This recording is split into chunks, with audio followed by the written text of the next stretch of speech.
Hello student, आज हम discuss करेंगे choice of transmission voltage. Electricity is transmitted at high voltage. Electricity हमेशा जो ट्रांसमिट की जाती है वो हाई वोल्टेज पर ही की जाती है to reduce the energy loss, जो क्या करती है एनर्जी लॉस को कम करती है।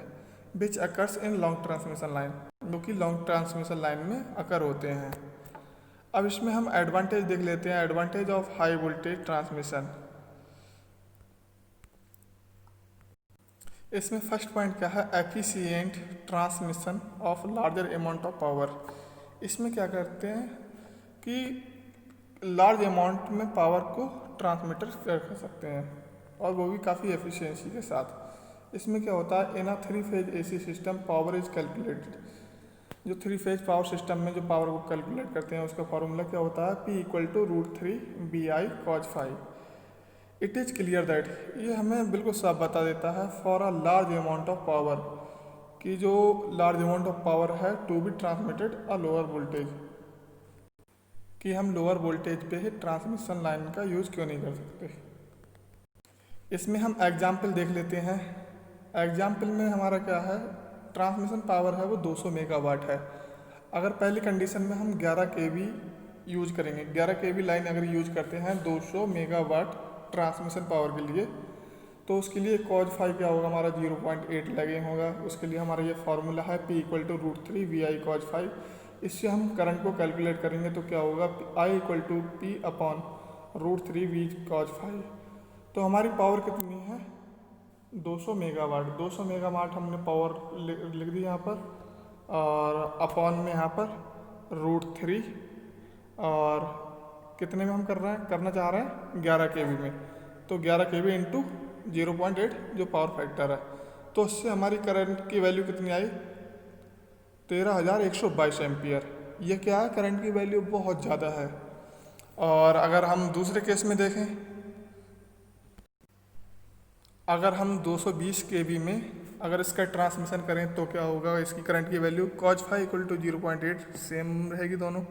और उसके लिए formula I = power upon √3 B cos phi। तो हमने पावर की वैल्यू 200 मेगावाट रख दी, नीचे √3 इंटू 220 kV हमने यहाँ पर वोल्टेज रख दिया, इंटू पावर फैक्टर 0.8।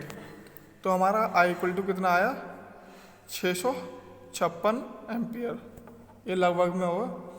तो इससे क्या होगा, जब हमारी करंट अगर हम 220 में अगर ट्रांसमिट कर रहे हैं तो करंट की वैल्यू क्या है, बहुत कम है।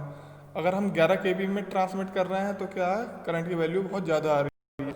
अगर करंट की वैल्यू जितनी ज़्यादा होगी तो वहाँ पर क्या होगा, IR² लॉस जो ज़्यादा वो होगा, हीट लॉस वो बहुत ज़्यादा होगा।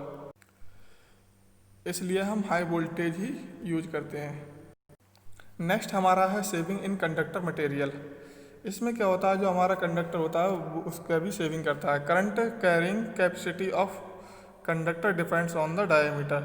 जो किसी भी कंडक्टर की क्या होती है, करंट कैरिंग कैपेसिटी होती है, वो उसके साइज पर डिपेंड करती है। तो अगर करंट कम होगा तो ऑब्वियसली है कि साइज उसका कम होगा। और थर्ड पॉइंट हमारा है improve the voltage regulation. Decrease the current will be also result in decrease the voltage drop.